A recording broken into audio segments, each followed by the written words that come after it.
Bom dia, boa tarde, boa noite. Meu nome é Rafael Vasconcelos. Eu estou aqui para apresentar o trabalho Morte, Vida e a Clínica, que é um trabalho que é oriundo de uma iniciação científica que foi ministrada pelo professor João Batista Ferreira, que é professor associado em psicologia da UFRJ. Na época eu fiz essa iniciação científica na minha graduação, hoje eu sou mestrando em psicologia pela UFRJ. E eu já vou direto aqui, né, para a apresentação. Essa é uma frase tirada do livro Morte, Vida e Severina, do João Cabral de Melo Neto, que eu trouxe como uma forma de frase síntese, né, que esse livro que ele influencia, inclusive, o próprio título, né, dessa pesquisa, e eu vejo ela, né, é uma cova grande para tocar em pouca, mas a terra dada não se abre a boca, uma forma muito interessante de tentar trazer essa questão da discussão do falar ou não falar, sabe? Essa ideia de a terra dada não se abre a boca, ou seja, do que é dos que nos é dado é, de forma virtuosa, de uma maneira de bom grado, não se deve reclamar como se a vida, né, a gente não pudesse reclamar da vida, como se nós não pudéssemos reivindicar novas formas de vida mais digna. Então, essa ideia do tabu, né, do suicídio é uma maneira, para mim, maneira legal de se falar, apesar do texto, né, poder ser interpretado de várias formas, né? Essa é uma forma que eu penso ela. E para mim o resultado disso é muito claro quando não se fala, né? São 13.520 vítimas só em 2019, um aumento de 107% de 1999, e nos últimos 20 anos foram mais de 200 mil vítimas. Esses números são de antes da pandemia, que são mais confiáveis, né? Mas não há nenhum motivo da gente que nos leva a crer, infelizmente, que esse número ele diminua no ano de 2020, 2021, durante a pandemia. Ao contrário, é, é uma, é um momento muito difícil, né, de isolamento, que as pessoas acabam entrando num momento de desespero muito forte. E eu me implico nessa pesquisa de maneira muito pessoal, porque ela foi produzida, né, numa iniciação científica, mas ela tem toda uma bagagem de 2 anos de estágio clínico, que foi feito por mim, também pela orientação do mesmo professor. E a primeira paciente que foi acolhida por mim já trouxe, né, no seu relato, uma fala muito forte. Eu pensei em morte, praticamente não tenho mais apreço pela vida, hoje eu tenho pouca vontade de viver. Então, uma coisa que me puxou desde muito cedo para dentro desse tema, que é tão importante, né, que lugares como o seminário, né, do Setembro Amarelo da UF abrem um espaço para a gente poder justamente quebrar isso que eu estava falando antes, de poder falar sobre isso, né, que não falar não leva a nada a não ser esconder os números, as pessoas não saberem das narrativas, né, dos números das vidas. Né?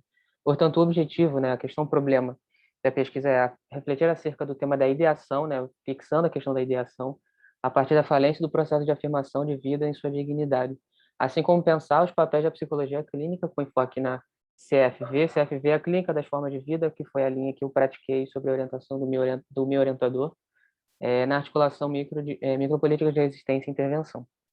Tem uns termos aí um pouco mais rebuscados que são mais desenvolvidos na pesquisa, no texto, né, na pesquisa textual, que aqui não vai dar tempo de aprofundar tanto.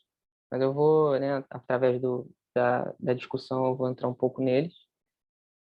Aqui é só para indicar que eu fiz uma revisão, né, com os resultados que foram aprovados com o descritor e tal. Aqui é só para delimitar a questão dos referenciais teóricos, então, para falar de morte temos um autor, para falar de vida, o outro autor, e a clínica, o meu orientador, né? Por isso que está o nome dele ali. E outros autores, isso é uma forma só de tentar marcar, separar e definir bem alguns temas que aparecem no artigo, mas que, claro, que não é só esses autores que falam de morte, não é só esses autores que falam de vida.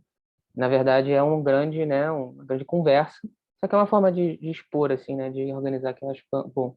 Então, o conceito de raciocínio absurdo é importante, o conceito de afirmação da vida, e principalmente a vida em sua dignidade, é importante, e a clínica das formas de vida, que é a clínica que eu pratiquei. Então, esses são os destaques.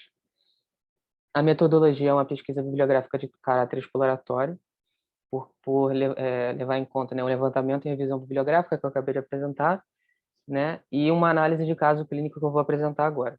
Essa análise de caso, ela apareceu, né, já estou passando aqui, ela apareceu, né, num curso que eu estava fazendo com o professor Fernando Gastal, e ele foi publicado em 2009 pela própria pessoa que passou por ele, foi um caso que não se realizou, né? Foi uma tentativa que não se realizou, felizmente, que é o caso Lionel Dervin.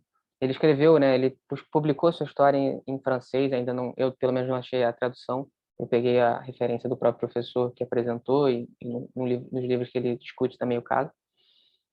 Mas o Lionel, né, um homem de 49 anos, ex-funcionário da France Telecom, e ele se tornou muito notável, né, na sua época, porque ele tentou se suicidar durante uma reunião do trabalho. Então, foi dentro do ambiente de trabalho, algo que ganhou muita força ali nos anos 90, principalmente. Casado e com um filho de 23 anos, isso é importante, né, para analisar a questão do caso dele. Ele entrou em crise no dia anterior, né, da sua demissão, seu rebaixamento, melhor dizendo, após seu chefe anunciar o rebaixamento de sua função após 15 anos como engenheiro. Ele descreve a sua noite anterior como infernal, a qual passou em claro. Só pensava na sua vida inteira desmoronando. Nesse momento de máximo desespero, a ideação surgiu. Eu separei a seguinte frase, né, para remarcar. Assim. Uma noite em claro, e o anel sentiu seu mundo desmoronando totalmente. O mais importante, né, o mais interessante que eu separei aqui, porque a apresentação infelizmente é curta, é essa ideia do mundo inteiro desmoronando.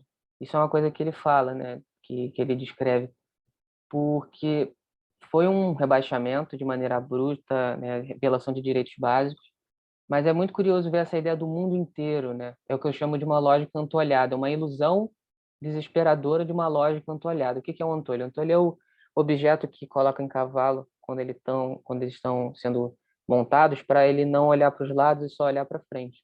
Essa lógica antolhada nesse sentido de uma pessoa em sofrimento terrível que deve ser passado, né? Deve ser sentido, só que passa por um processo de totalização da sua vida inteira como sofrimento, como se a sua vida inteira fosse sofrimento, né? Isso é a ideia do raciocínio absurdo que eu inclusive falei antes, né? Que eu destaquei antes do Albert Camus, que fala mais ou menos sobre essa barganha que a gente passa no momento, né, que a gente entra em crise abrupta, nesse momento de que a gente olha a nossa totalidade inteira de ser, de existir como sofrimento.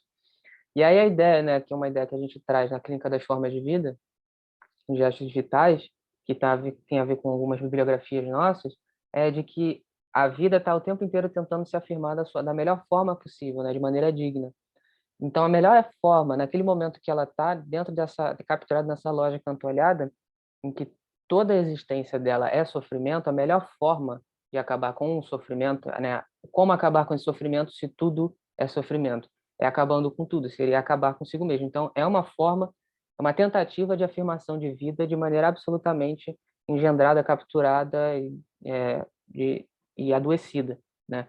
Então, o que é uma forma de vida? A ideia da nossa clínica, né, da Clínica das Formas de Vida, é de tentar afirmar essas vidas de maneira a se tornar digna, né? E não só de simplesmente cortar o mal pela raiz, digamos assim.